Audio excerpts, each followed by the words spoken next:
countdown to the last comic shop in 5, 4, 3, 2, 1. He's in there somewhere, but he'll pick us off like flies if we charge him. All I gotta do is hold him off until the moon goes down. Then I ought to be able to escape in the dark. You'll never escape again, murderer. Huh? What the? Surprised to see me? Not half as surprised as you're gonna be. I gotta get away. Gotta hide. I must be seeing things. There's no place on Earth where you can hide from me. First, my web will relieve you of your gun. And then, my fists will do the rest.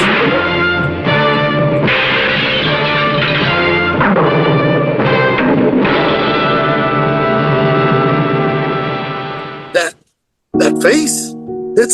Oh no, it can't be. It's the fugitive who ran past me. The one I didn't stop when I had the chance. If only I'd stopped him when I could have. But I didn't. And now Uncle Ben is dead.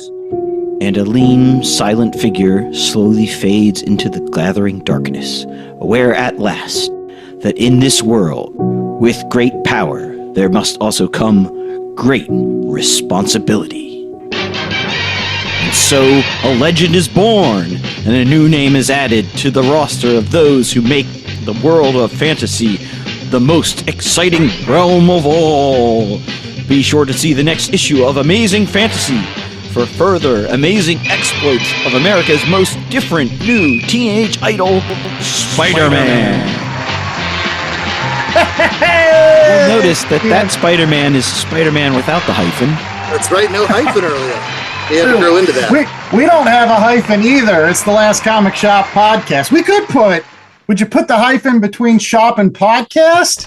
Would you put it between comic and Oh. Yeah, there you go. Maybe we should do that.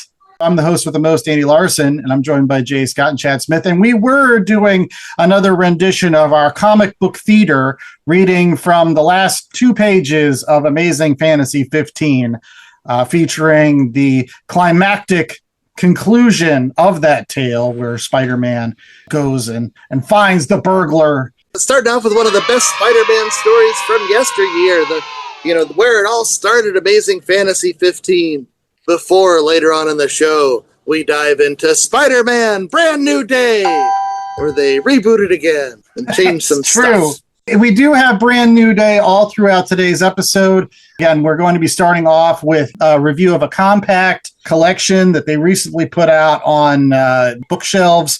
It is called Spider-Man Brand New Day. It is a collection of hand-selected issues from, I think it was like the first, 2 years post One More Day, where they broke up Spider-Man and Mary Jane's marriage and made him sell his soul to the devil, and they just kind of rebooted everything. So there's that. But then later on, for those folks that are sticking around, we do have a movie review of Spider-Man Brand New Day, the movie that's out in theaters now with the Tom Hollands. So as we often do, we like to talk about the comic book first.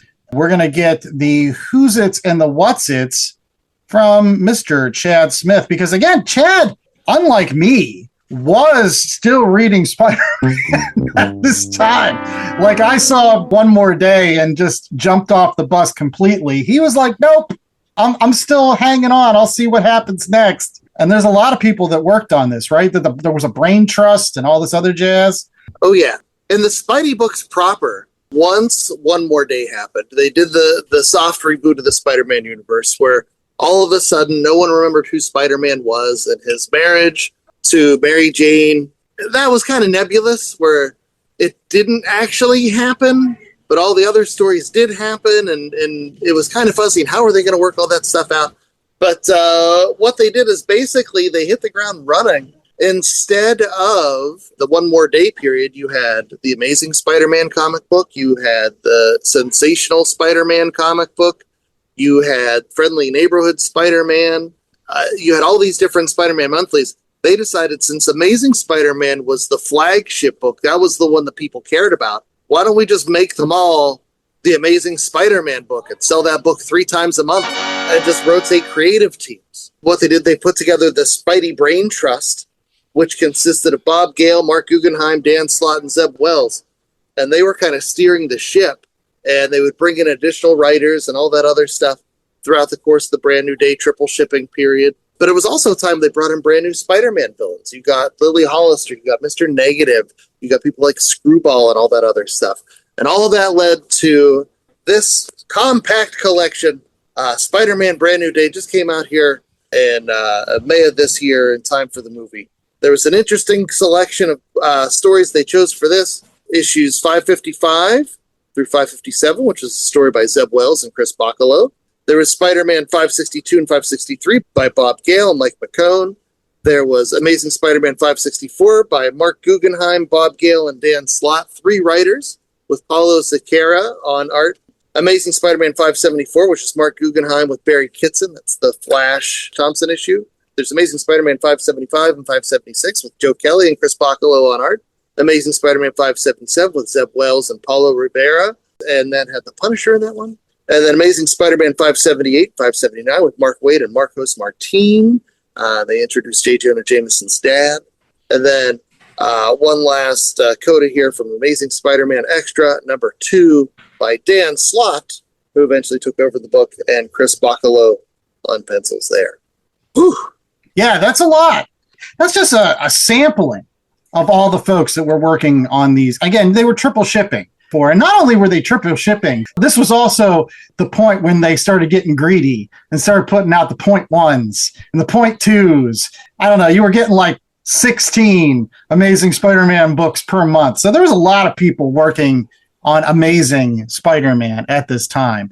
And for folks coming in outside of the tent like J.A. Scott, I'm sure it was very confusing, especially the fact that they were just getting a small sampling of all those issues that were coming out. But he's going to try to give a 10-cent synopsis for at least some of these issues.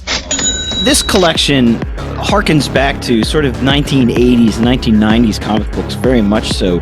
Unlike what you get nowadays, where books tend to be written for the trade, so you'll have a story arc across 5 issues or 10 issues. We don't have that here. This is 300 some pages long. Some stories are 3-parters, some stories are 2-parters, some stories are standalone stories. And you get this nice little collection of lots of different things. You don't need to know a lot of what's going on. There's not some overarching theme. It's not a soap opera by any means.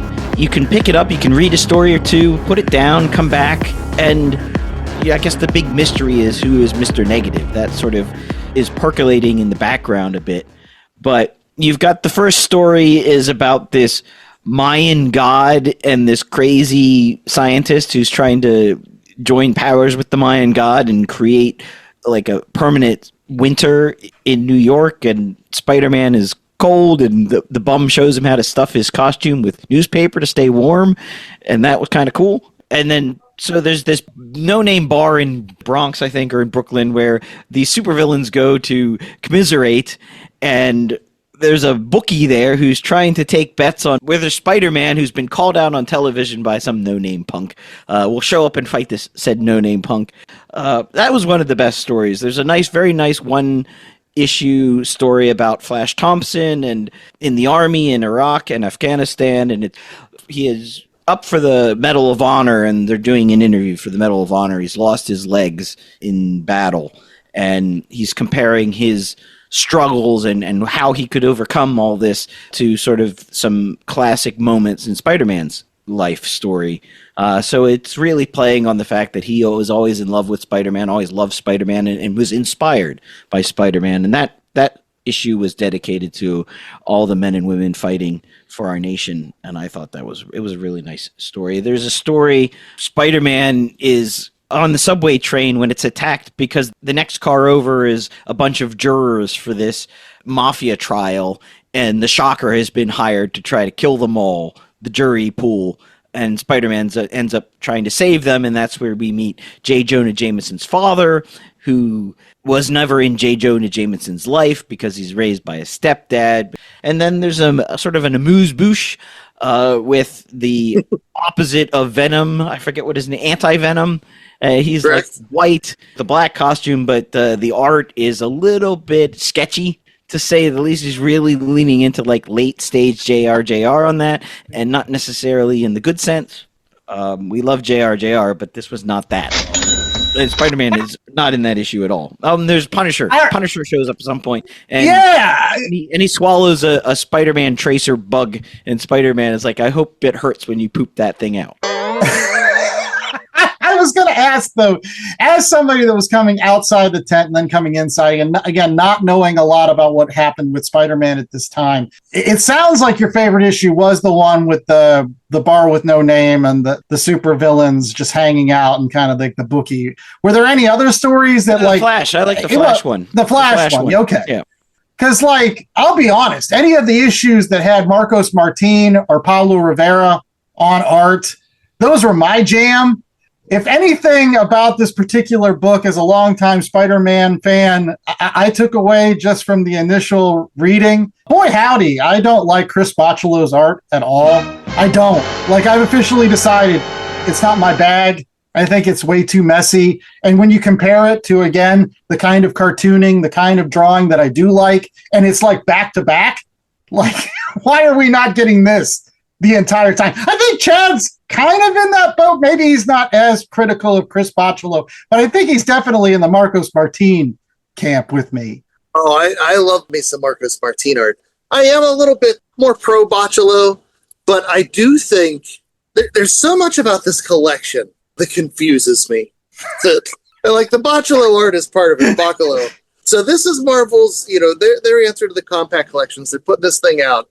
And Bachalo's art is great, but it is a muddier style. And why they would choose his stories to start with in this edition where everything is smaller.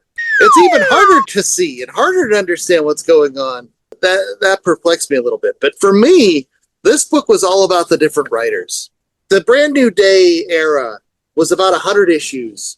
And I thoroughly enjoyed it at the time this stuff was coming out.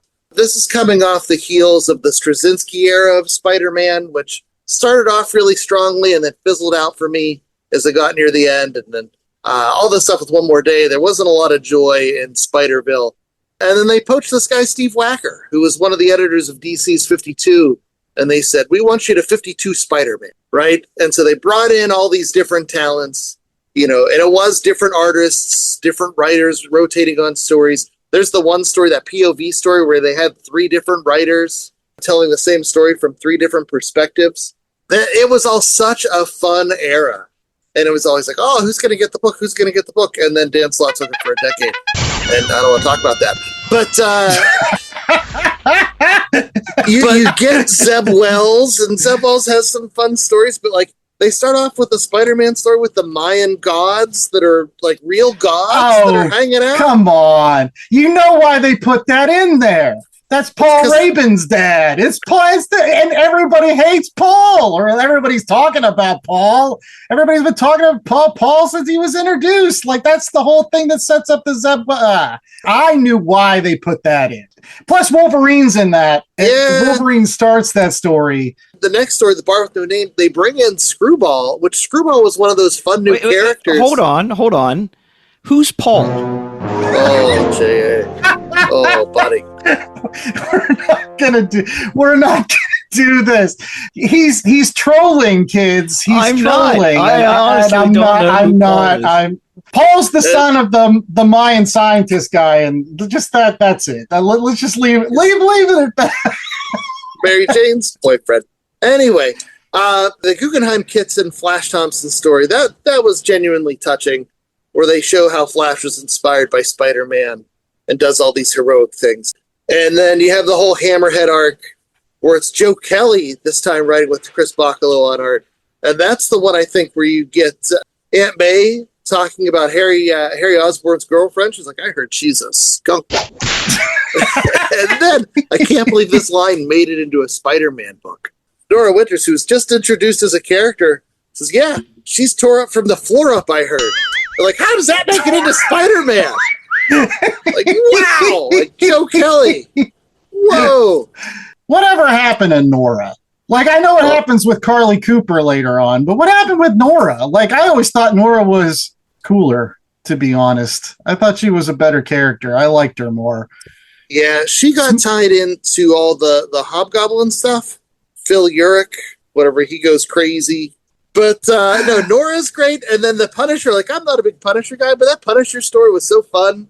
And it ends with that panel of Spider-Man driving the boat. That was great. Come on now. We're getting the best 2 issues in this thing, right? 3 issues, right? Yeah, the Waid Marcos Martin. I just have one note on that one, and that's just, yep. Like, if I could have every Spider-Man story be like that, where, like, Spider-Man is, helping everyone escape, and he's like, listen, just keep shine the flashlight down. Don't shine it on me. Shine the flashlight down. Don't shine it on me. Finally shine the flashlight on him. All the rats.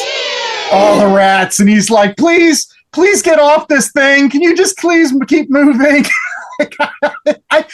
And I was telling JA that one of the biggest things for me, and I'm really glad that they stopped this collection around there. I mean, they gave you the anti-venom, but that's also a part of my thought here is I do hope that eventually they put out another compact version of these Spider-Man stories as a follow-up to this Brand New Day, because the best stories are just around the corner for me, and that's the whole Gauntlet. The Gauntlet was so much better for me because you can't talk about Spider-Man and not talk about the Rogues Gallery members at the same time. And the Gauntlet was an opportunity to really just give you great stories about the Rogues Gallery. Like the Sandman story is great. The rematch with the Juggernaut is great. And they brought back some of these original writers. And like the Shocker story is kind of like the setup. Sure, in the Gauntlet stories, maybe they would have spent more time with Shocker, but that's like giving you a classic member of the Rogues Gallery and then telling a really great tale. And so I'm really glad that was in there. The other thing I wanted to kind of touch base on with this entire collection is as somebody that, again, was really mad about One More Day and the fact that they broke up the marriage or whatever, I don't mind these particular issues of Spider-Man because it was before they brought Mary Jane back into the story. Other than like Peter Parker maybe talking to Nora, flirting with her a little bit, it doesn't matter that Spider-Man and Mary Jane are broken up in these issues. They don't like just shove it in your face like they would eventually do once Mary Jane came back into the book. That's when I found it being insufferable because they just have Mary Jane there in the background being like the Sam and Diane. Will they or won't they? You don't have to buy the next issue to see whether or not they kiss again. Like, stop it. Like, either break them up or don't. No, speaking of insufferable, instead of focusing on that, one of the cool parts about Brand New Day was that it's focused on so many new characters and building out the Spider-Man universe. I was talking to J.A. I was surprised because J.A.'s like, who's this Mr. Negative guy? Mr. Negative is introduced straight off the hop in Brand New Day. It starts off with a free comic book day issue where they introduce Overdrive, who has the dumbest power I've ever heard, where he can trick out cars. No, he shows up in this collection, but it's a power that makes absolutely no sense. But they give you Overdrive, they give you Mr. Negative, they give you Screwball, they give you all these different new characters. And like Mr. Negative is one of the few Spider-Man villains outside of Venom that's been introduced since the days of Steve Ditko that is stuck in the popular culture. He has a really great look. He has an interesting power set. They built up the mystery, and it wasn't really a mystery. Didn't we all always know that he was Martin the whole time? It was just that everybody else didn't know. So like the real mystery was like, when are they going to find out that it's Martin? When is this house of cards going to crumble on him? Yeah, you were hoping that Feast Center with Aunt May, they gave Aunt May a renewed purpose. Like, there was a freshness to the Brand New Day era. And I am really happy about that. Those are the particular issues that you get in the stuff with Feast, because actually all of that stuff is in this PlayStation version of the Spider-Man game. These are the comic books that they should be reading. These are the characters and the villains that they're going to recognize. So I think this was smart from Marvel to put out this book. The only problem with it too, though, is because they chop this story up and they only give you like bits and pieces. And obviously, you can probably get complete collections somewhere. There were a lot of storylines in the background that were going on. There was a lot of stuff that was written for the trades that you don't see in this. Again, the deepening mystery about Mr. Negative. There was a story around like there was a new Green Goblin-esque character. What was it? Manic or Maniac or Menace. Something. And who was that? Why is Harry back? He was dead. Like, how can he be back in this brand new universe? the Daily Bugle and it being under somebody else's, J. Jonah Jameson's in the hospital. There were some storylines that were building underneath the surface, but it's kind of nice that they don't spend a lot of time talking about those. They're just brief panels here and there to fill in the gaps as you're reading through this. So I liked it. I do question some of the arcs they chose to focus on because two of them didn't have a Spider-Man in them at all. The Flash Thompson one, while it's one of the strongest stories, hardly has any Spider-Man in it. And then that last story, which I thought was the weakest, but I guess that's important because you've got Mr. Negative. It's the negative reveal, but they didn't build up Mr. Negative in the other stories. I'm with you. I don't know why they picked these particular stories because they were doing a lot of other stuff. That goes to my question to the both of you, and I guess you, especially Chad, since you were reading this book at the time.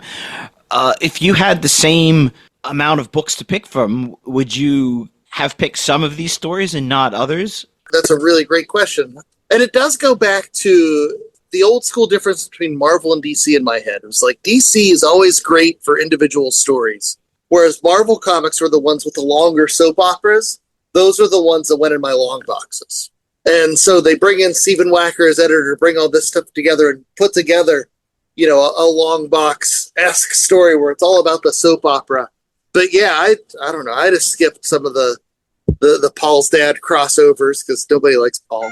I would have put in the parts about the Feast Center. I would have put in the parts, with Screwball or that first Marcos Martin, that paper doll. Andy, do you remember that one? Oh yeah, no, that's so many great visuals, and it was just such a fun, exciting time. And so it's a really tough call as to which stories I would have picked, but probably would not have gone as Bacalo heavy, especially knowing that it's a compact story. I would have gone with those artists like Marcos Martin. I would have put every Marcos Martin story I had just because this format is where his art shines, right? The smaller, simpler art. But I think I definitely would have leaned more towards some of those first stories that were laying out the brand new universe and some of that excitement that was going on and those mysteries. How did Harry Osborn come back? Who is Lily Hollister? Who is Menace? You have all these different goblin things going on. Aunt May, J. Jonah Jameson, they all got a lot of different character development during the brand new day. And some of that stuff, lasted for quite some time. And you don't really see that here. You don't even see a lot of Spider-Man development here, but you do get a lot of fun stories. So, I don't know, as much as I'm whining about it, it was still a really fun collection. Well, I think that kind of dovetails into our ratings. So we do have to get to this movie review. And we got a 1 out of 4 scale for J. Scott for the compact collection of Spider-Man Brand New Day. What do we got this week? Well, how many days are you giving this? Is it 1 day? Is it 2 days? Is it 3? Is it a 4-day book? 4-day weekend.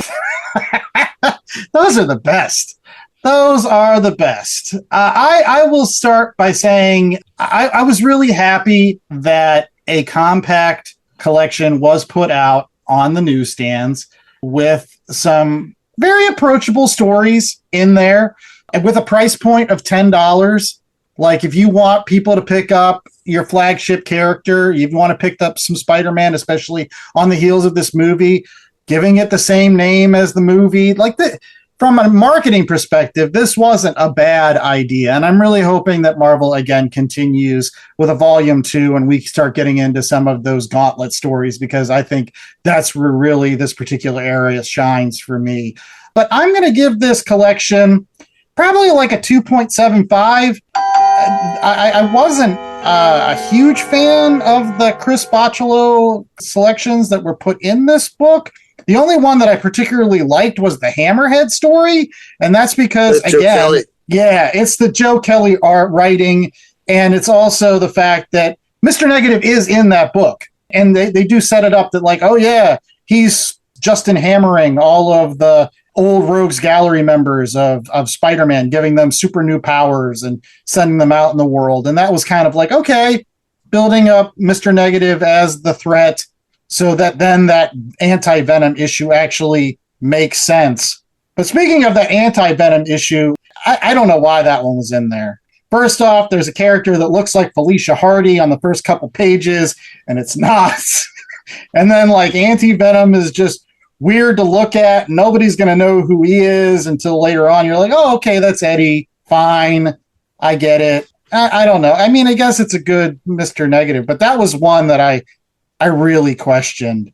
But boy, howdy. Everything is made good by including The Bar with No Name. That was one of my favorite stories in there. And then, the subway issues are still some of the best. Again, it's Mark Waid writing. And if you ever want somebody to come on a book and tell you why you should like a character, it's Mark Waid. That makes you understand why you should like Spider-Man and the self-sacrifice that he goes through to save people. That's super good. So yeah, 2.75. Again, hoping for a volume 2 that blows this one out of the water. But good start, Marvel. Thumbs up on that. Yeah, I'm actually going to rate it a 3.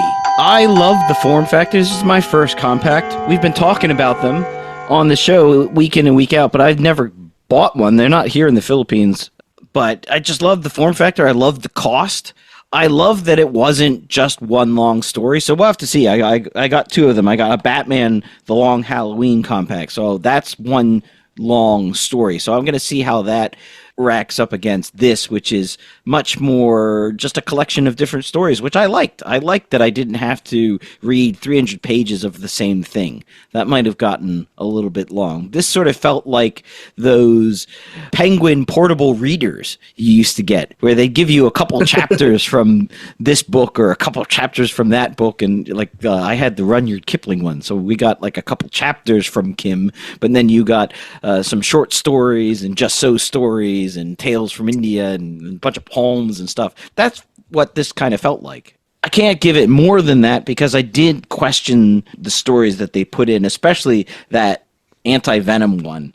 Not only did the story was nonsensical to me very much, I thought the art didn't work. I really struggled with what was going on, and I think that goes to sort of what you were encountering with Chris Bacalo. When you're shrinking down the format, certain art is going to do a lot better than other art. Certain artists, I think, if they have a cleaner style, if they're really good at telling you what's going on within the panels, those are going to work more in the smaller form factor. If it's a bit dirtier, if you don't know what's going on, if it's a bit sketchier, if it's the panel layout is not the best, it's going to be harder to understand what's going on. And I think that happens a couple of times in this book. But overall, it was fun. I really enjoyed it. I was glad I could put it on my shelf. I don't have a lot of Spider-Man stuff, but it goes up there. I think I'm going to agree with J.A. This is a 3, although I'm the anti-Andy on this one, where I think I question their choices for the stories they put in. I like the idea that they have this sampler platter. I just think they sampled not the best ones. Like Jay said, I think, Jay, you're going to have a much easier time with The Long Halloween. And even though that story is a darker story, that Tim Sale artwork is going to lend itself much more to being easier to follow and enjoy in this particular format. Dude, I'm getting old. I was squinting at this thing.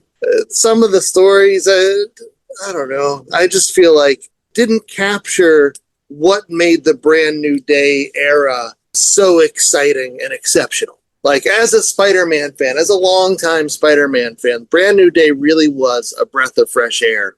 And this has some of it. It has just enough to pique your interest. But if you're going to want to go and find the best of the best, you're going to have to start digging or try to find those omnibuses, those bigger collections, in order to get to it, because they didn't put it all in here. But what they did put, it's a fun sampler platter. It's $10, and you can pick it up and take it with you to the beach, before or after you see the movie. And so, yeah, it's good, but I still feel like Marvel has not figured this stuff out yet. Yeah, and just from a design perspective, I'm glad that they went away from their premiere edition design where every book looks the same. Every book had the similar cover layout. That was getting old. The cover design for this particular book, excellent. I think this grabs you. This makes you want to pick it up. I think even more than the DC Compact collections, to be honest. This is very colorful and very in your face with the big Spider-Man. No, I love this. One thing I will say about this versus the DC Compacts, at least the Long Halloween one that I have, is on trashier newsprint type paper. And this is the glossy paper. Well, this also backfires on Marvel because this one, I'm sure they put out as a loss leader at $9. I got the Superior Foes of Spider-Man compact collection, which I was super excited about. It has 17 issues, but they want $25 for that one. And it's like, Marvel, you're doing it wrong. I don't know what it is. Why Marvel can't figure this stuff out? Well, one thing that we hope you figure out is how to stick around for more Last Comic Shop right after this commercial break. We've got recommendations and then the movie review of Spider-Man Brand New Day. So stick around for all that right after this.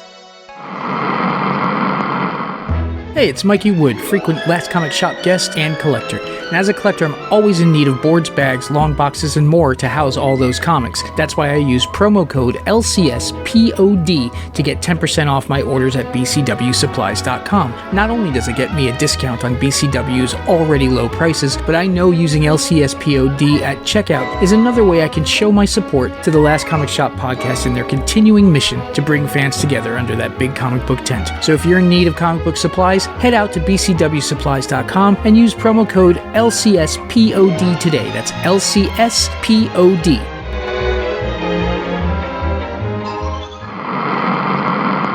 Hey guys, it's John from New Dimension Comics. Did you know that every Thursday at 8 o'clock on YouTube, you can watch me and Justin talk about all kinds of cool comics, reviews, nerd news, and just random stuff as well? Make sure you check it out at YouTube. Just search New Dimension Comics Presents The Toddcast. Then, while you're at it, go to ndcomics.com, check out all of our stores. And we also run a con in Pittsburgh, Three Rivers Comic Con. You can check that out at threeriverscomiccon.com. All right, we're back with more Last Comic Shop, and it is now time for recommendations, where we give you other books in addition to Spider-Man Brand New Day, which you can pick up at not only your local comic book shop, but on bookstores everywhere. I've seen it in Walmarts, I've seen it in Targets, I've seen it everywhere. And it's got that big, beautiful color cover, and boy, howdy. I thought that maybe this week, gents, instead of giving recommendations, we'd recommend, again, this whole push towards the compact collections and making comic books affordable and making comic books accessible to the masses, very similar to what they're doing with manga. And I guess just have a conversation on what works and what doesn't with this format. I recall this format being very, very successful even when I was a kid, way back in the early 80s. My brother had a bunch of the pocket books, reprints of Amazing Spider-Man. You know, I became an Amazing Spider-Man fan because I had a pocketbook with the first 10 issues of Amazing Spider-Man with that great Steve Ditko art. But that's why I think certain artists work better than others.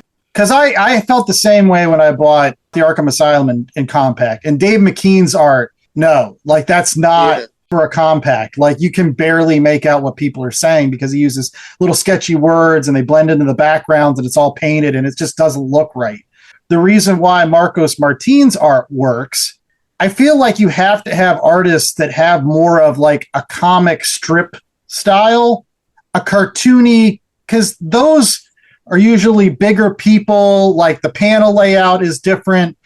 And as a result, it's more colorful and it can, again, akin to what you would see in a comic strip. And they were used to being able to tell you a lot of stuff in small boxes.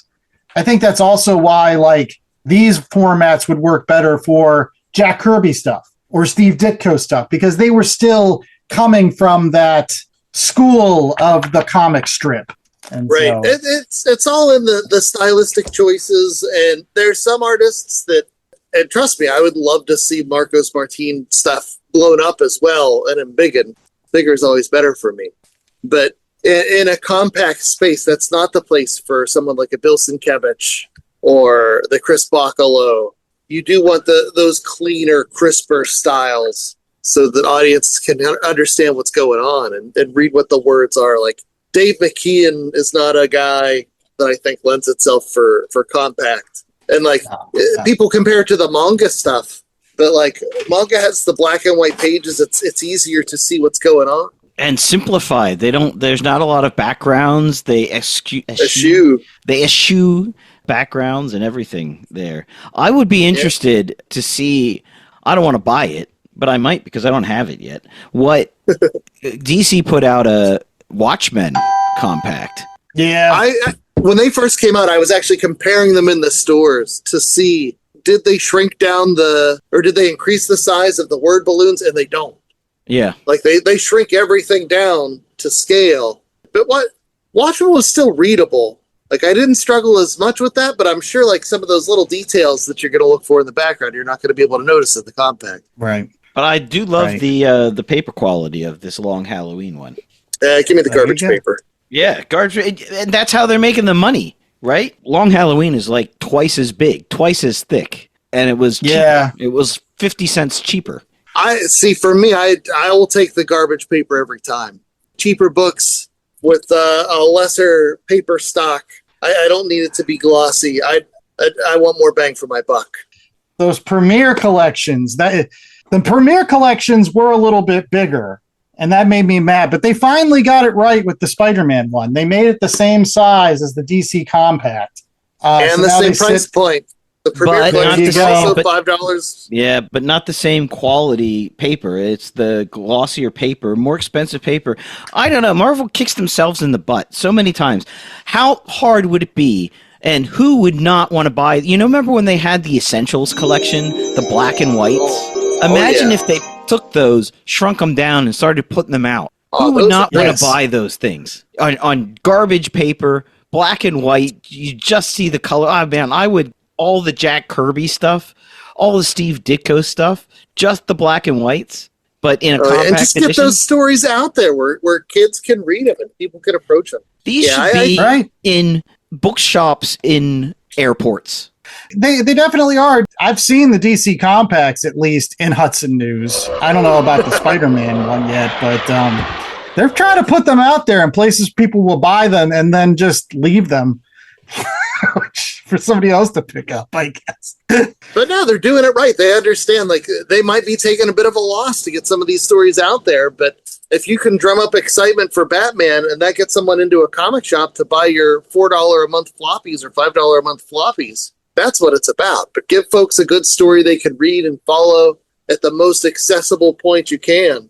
Just like everything else the last couple of years, DC's been eating Marvel's lunch on this stuff. And again, it seems like DC is doubling down. For every Marvel book they put out in this compact collection, they put out like 4 DC ones.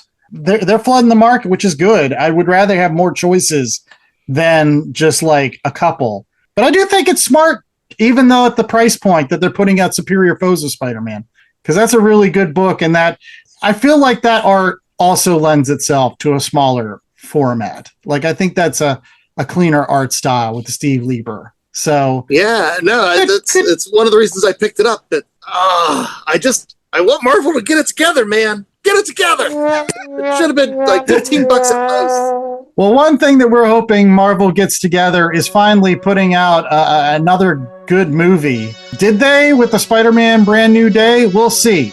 It's our movie review right after this.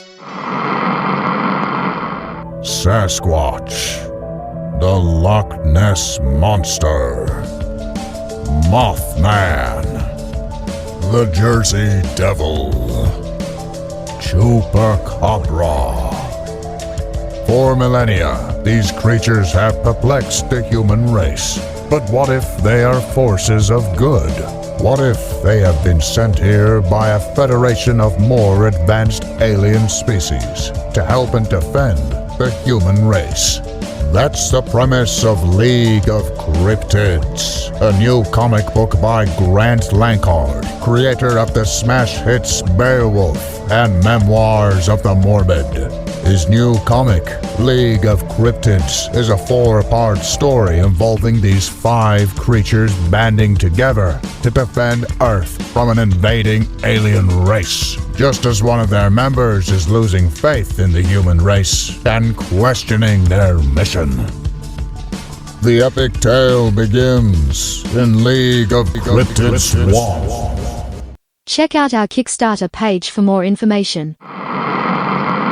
We're back with more of the Last Comic Shop, and it is now time for another review. That's the movie review for those folks that have been waiting with bated breath for us to talk about Spider-Man Brand New Day, the movie versus the comic book. Here we go. J.A. Scott's going to give us all the who's is involved with this cinematic experience. Yes, so Spider-Man Brand New Day from Sony was directed by Destin Daniel Cretton on a script by Chris McKenna and Eric Summers, and stars Tom Holland in his fourth go-round as Spider-Man. Fourth go-round, not including all those Avengers and Marvel movies. Yes. Whatnot. He's up to like 10 now, I think, or 25. I don't know. It's a lot. Okay. Zendaya, his real-life wife, as Michelle M.J. Jones Watson, which is some sort of Marvel Cinematic Universe Mary Jane. Sadie Sink as Jean Grey, which was, I guess, no one knew, but everyone knew type spoiler.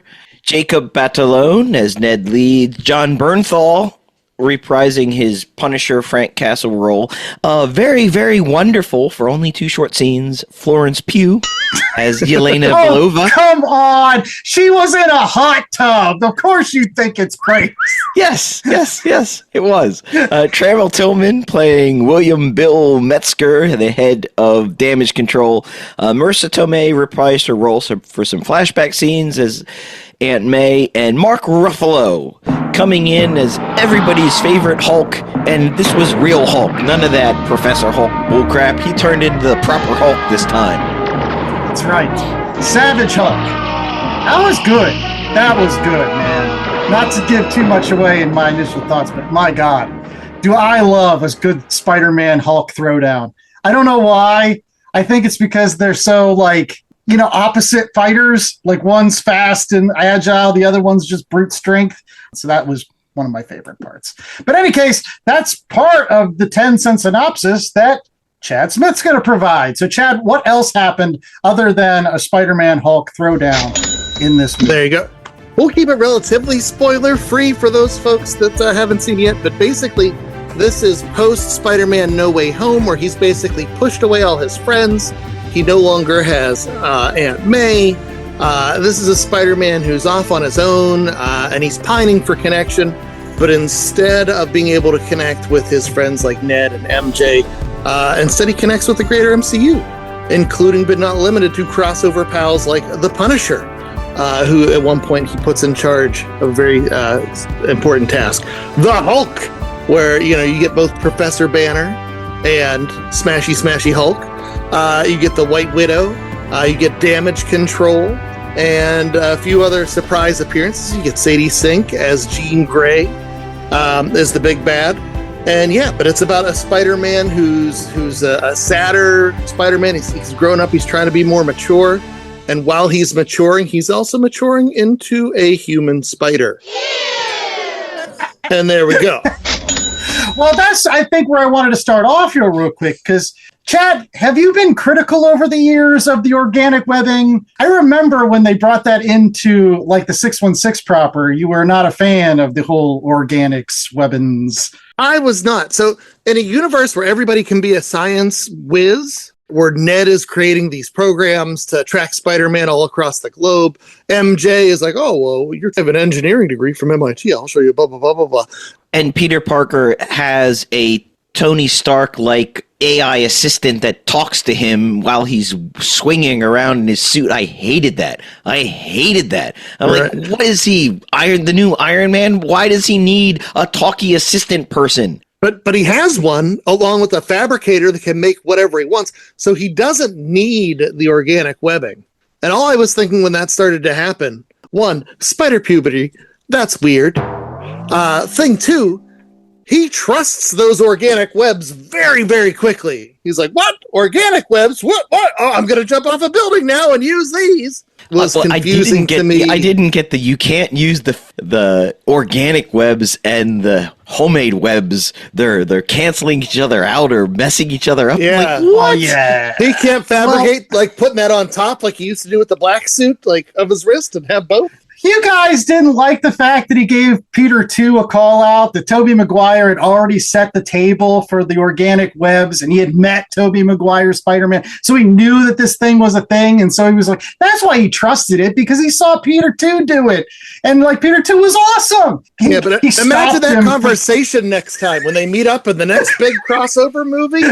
And then poor Andrew Garfield's going to be left out again. Yeah, and Peter 2's, and just wait till it starts coming out other places. Come on, Tobey Maguire was Old Man Parker. He was the guy that saved Tom Holland's character from killing the Green Goblin. But now every time he sneezes, little webs shoot out.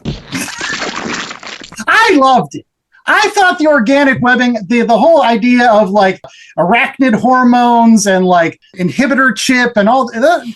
I thought Forge made the inhibitor chip, not Peter Parker. I mean, you've introduced a massive thing to the MCU. I loved this movie.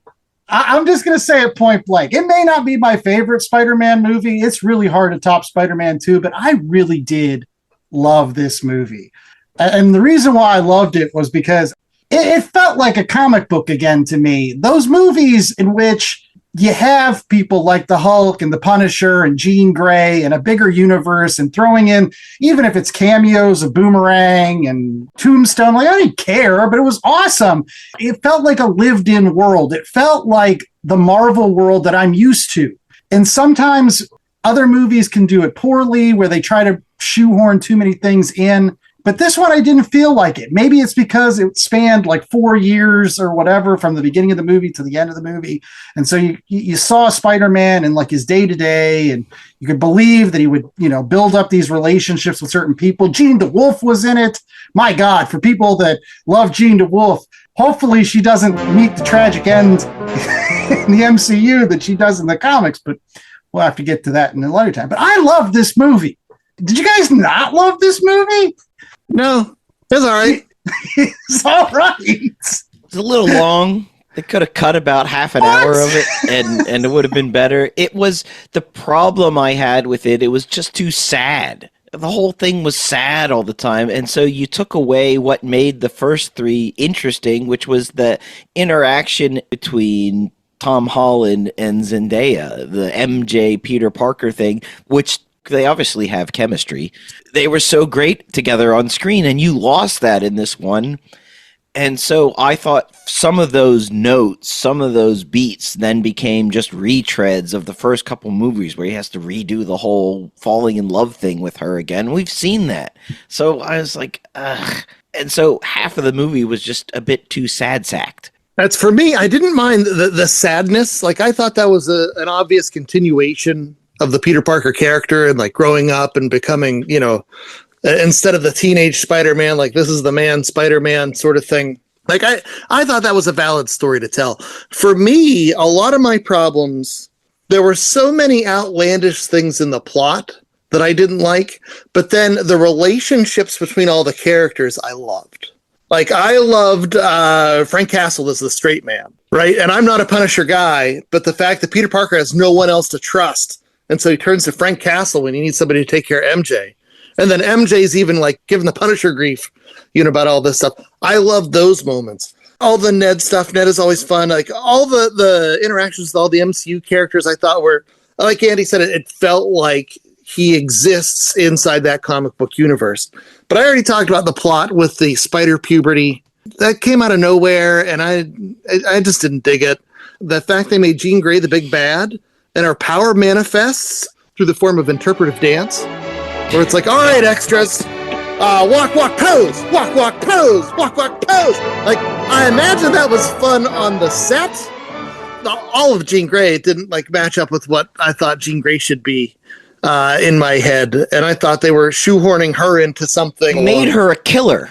Yeah. And then just let her get off. No, I'm sorry. A stalker killer. She possessed that dude that walked into traffic and got run over by a truck. You don't walk away from that. The dude died. She killed him. She straight up murdered somebody. Time out. Jean Grey killed an entire planet of broccoli people. So like it's not like she doesn't have green blood on her hands. Yeah, but then she had to die. Yes, and she died for it. She didn't get on a bus and go to upstate New York. Westchester. And don't forget, too, the other dumbest thing is damage control. Like, okay, the government's bad. I get all that stuff. Spider-Man, you've stopped these ninjas, so now at damage control, we have ninja. Like, what the heck? Like, that makes no sense. Like, I also didn't understand, like, I get it why they didn't do this, because then there'd be no movie, but Jean Grey could have just, like, gone to the dude's house and possessed him then, and then gone right. So the plot, I thought, was herky-jerky. Sometimes it was a little overlong at other times, but like I said, I thought the relationships were good. The biggest fault is just that the other movies are better. Like, I thought this was a fine movie. This is a fun movie, but this is, like, tied for last amongst the Tom Holland movies for me. Just because the other movies now, are does better. that still put it above the Andrew Garfield movies? Oh, absolutely. We'll talk about that later. Why are we having this like it's the word? No, okay. So I think this is a better movie than Homecoming. No, I dug that. It lacks the joy of Homecoming, like that whole universe. Betty Brant on TV doing the news, and I like Ned. Although Mysterio's in the second one, I still think this one's better. And I'm just going to be blunt here, guys. We're talking about a movie that's like maybe not the best Tom Holland movie, but this is like miles above, like, I don't know, Eternals or like Shang-Chi or any of the other movies that we've had to sit through. Come on, guys. This was better. Yeah, because it's not. It's got some MCU sprinklings here and there. You have a wonderful Florence Pugh. You have the Hulk for a bit, but it's still Spider-Man, and I think that's why you like it. You're getting a lot of your friendly neighborhood Spider-Man. It's small potatoes, little potato Spider-Man. Damn right.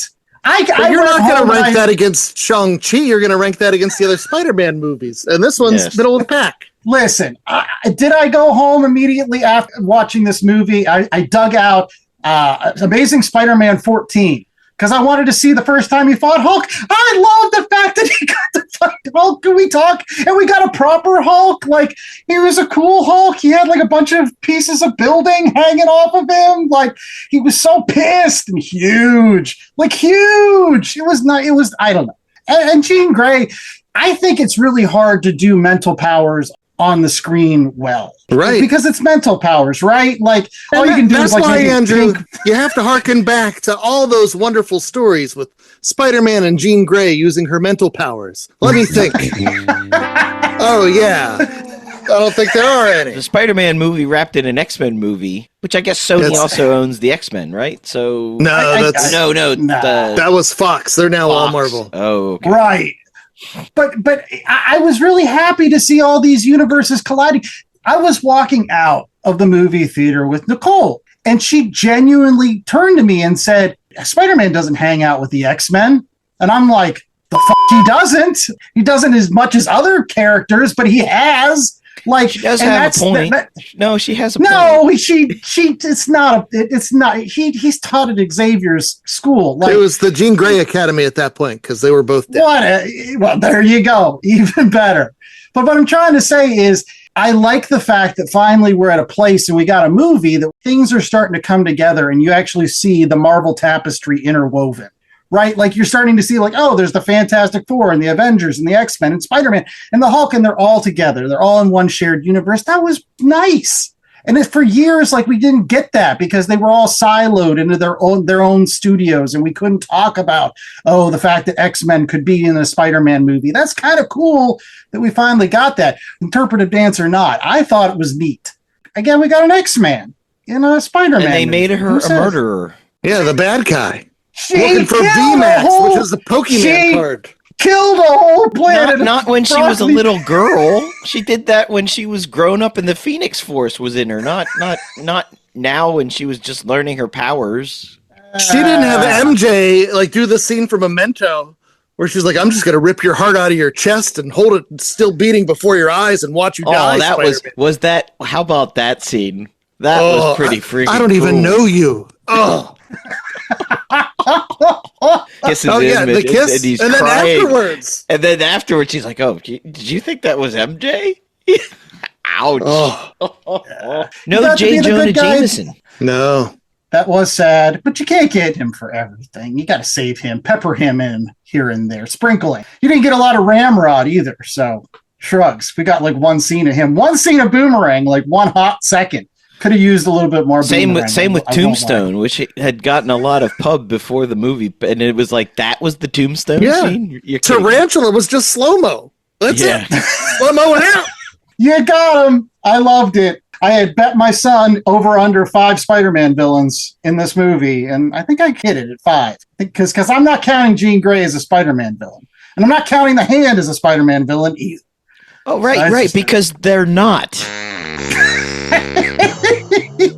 But they exist. They exist in the Marvel universe. It was a Marvel movie. It was a proper Marvel movie. I like it. Yeah, and it took Sony to make it. Just pointing that out. Maybe less Feige is good. We got to get to ratings. We've talked a lot about Spider-Man. I am sincerely wondering how all of this conversation gets into a grade. 1 out of 4 scale coming from J.A. Scott for a Spider-Man Brand New Day. What do you got for us? 1 out of 4 organic webs. Whip. All right, Chad. I thought you were genuinely going to like this movie. I really did. What's your rating, I guess? First and foremost, I also need to stress, because I didn't talk about this, the popcorn bucket is rad. I got a Spider-Man head. It opens up. You can eat popcorn out of his brains. Does that make it a Venom popcorn bucket, essentially? It even has a little inhibitor in the back. You can pull off the inhibitor chip if you want your uninhibited Spider-Man. But yeah, big fan of the popcorn bucket here. What this movie has works, even when it shouldn't, I think.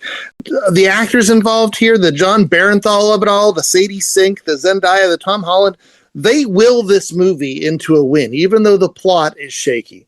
And I don't want to let Andy know, but I kind of share his joy that like this did feel like a populated Marvel universe. That part was cool. Could they have populated it with actual Spider-Man things? Yeah. That would have been better, but interpretive dance, Jean Grey, whatever. When I tried to rank this movie for me, like I said earlier, it ties for last in all the Holland movies. It lacked the joy of Homecoming. Like that movie was so fun and such a breath of fresh air after some of the more like serious and dour Marvel movies. It lacked the fan service of No Way Home, where like No Way Home, not only did they bring all the Spider-Man together, but they corrected so many things that bothered me about the previous Spider-Man movies. What's that? Your big problem with the original Spider-Man was the Green Goblin had a Power Ranger mask? It's gone! What's that? The Andrew Garfield movies turned Jamie Foxx into the crappy Jim Carrey Riddler. That's gone! They fixed his teeth. And they're like, you know why we did it? We don't care. It's just fixed now. Deal with it. And it was great.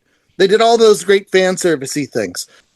But this movie, while it didn't match those things, it was still a solid, high-quality movie experience, right? And it lives in a world where Spidey movies are going to keep coming out, whether they're good or not. So the fact that we're getting good ones, I applaud, right? We're lucky the franchise is in quality hands with folks like Tom Holland and company. And so, for me, I was thinking 3.5. I was like, no, that's not high enough. 3.75 it's too high. Like I said, it's middle of the pack for me. I was doing my Spider-Man movie ranking. This is down into like the 6 or 7s before I get to it. So I'm going to go with a 3.667 repeating out of 4 organic web shooters for me. That's higher than I thought it was going to be. I thought you were going to give it a 3 based on like some of the initial comments. I thought you were like, it's okay. It's good. It's fine. The actors save this. Like John Barenthal, who I shouldn't like I love John Barenthal in this movie. He was an unsung hero being the straight man for Peter Parker. That scene at the end where he puts the Spider-Man mask on so that Peter Parker can get out. And he's so upset. Like he sits by he's like, oh, that's how I thought you'd look like, like you're just a kid. And I don't know, man. Look, I'm not going to give this a full 4, right? I mean, there are Marvel movies, there are movies in general that are 4s, that are that rarefied atmosphere. Again, I started by saying this wasn't Spider-Man 2.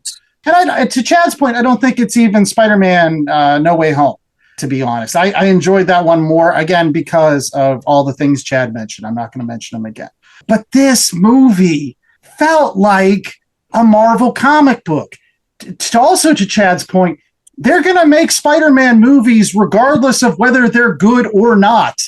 You might as well have a good one, right? One that has characters that, and actors that like the parts and are willing to put their hearts and souls into the parts, and those little cameos and just make it a bigger universe. And again, I like the fact that there's like X-Men in a Spider-Man movie, and the Hulk in a Spider-Man movie, and Avengers in a Spider-Man movie.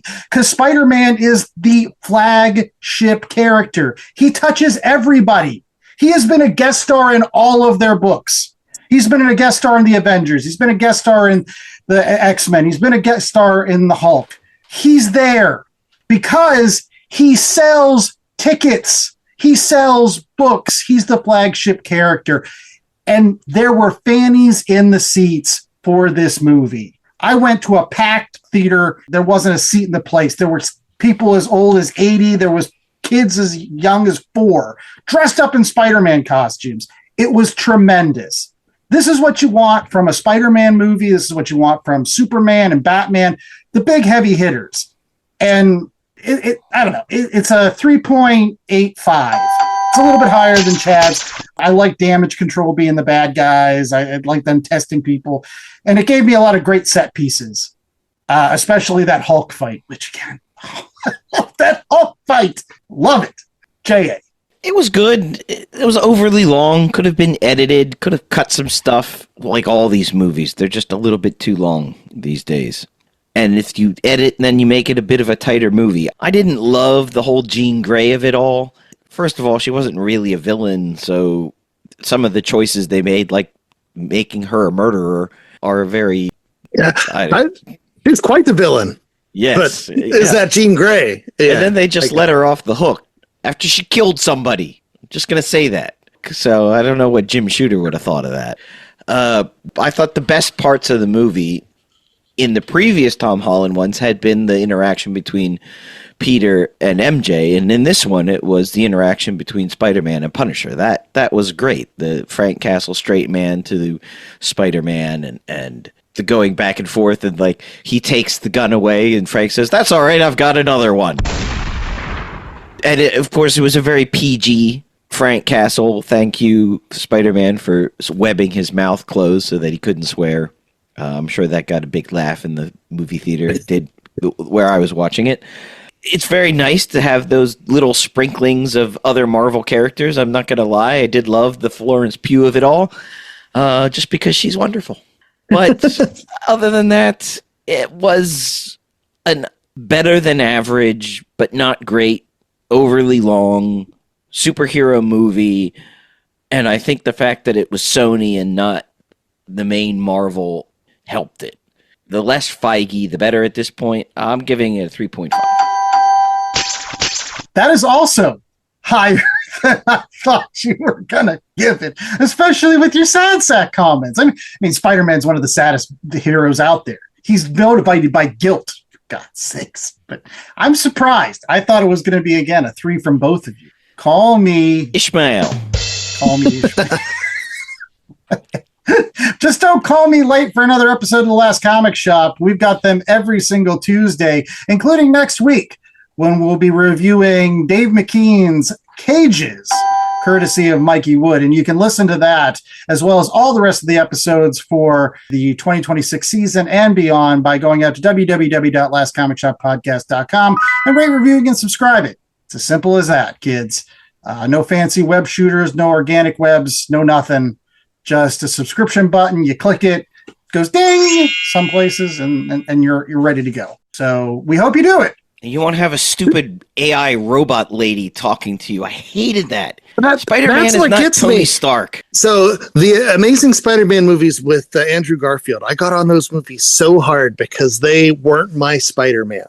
Right? There were so many differences where, like, Spider-Man would never promise Captain Stacy he's not going to visit Gwen and then show up in her window the very next scene. Like, he's never going to do this. He's never going to do that. My Spider-Man movies don't have Jean Grey jazz dancing as the bad guy. My Spider-Man movies shouldn't have, all this Tony Stark tech.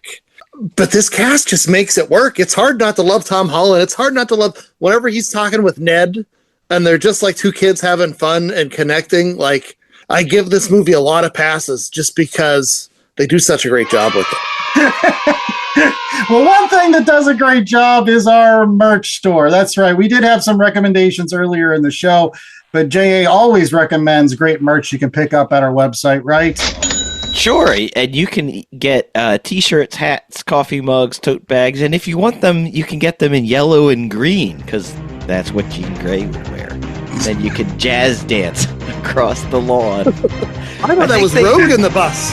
I think they did that to hide the fact that it was Jean Grey until the big reveal moment. So it's like, because I've never seen her power manifest like that in the comics or the movies before, where she's possessing people and they're doing their interpretive dance thing. Yeah, I totally thought that was a different take on Mr. Negative, but nope. No, because why use a Spider-Man villain when you can use... Maybe it is just a 3. You know what? You've convinced me. It's no longer a 3.5. Oh, no. It is just a 3. No. Why use any other company for your bags, boards, and boxes when you can use BCW Supplies, right, Chad?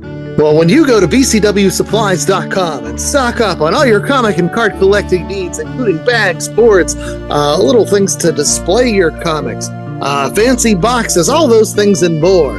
At checkout, you can use promo code LCSPOD for 10% off your order. Not only does that score you a 10% off coupon, it also gives a little bit back to the show.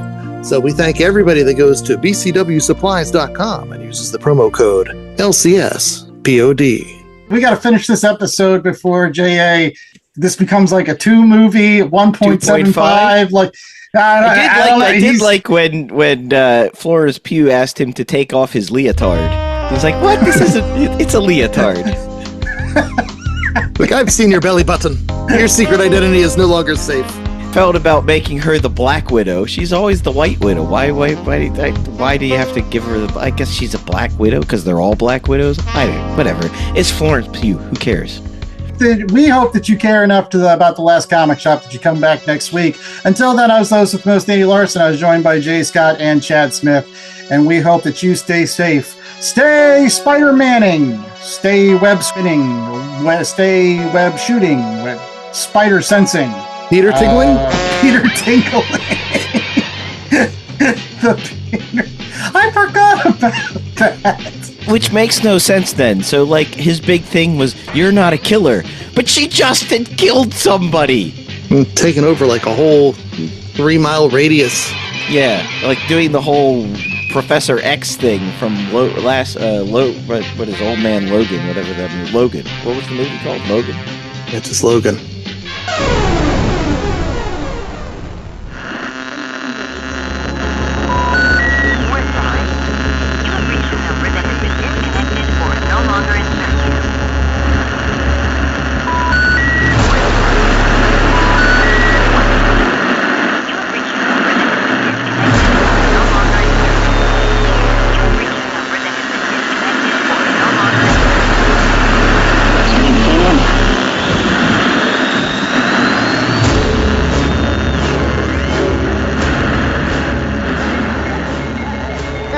Comic Shop Podcast was a 2026 Black Angus production.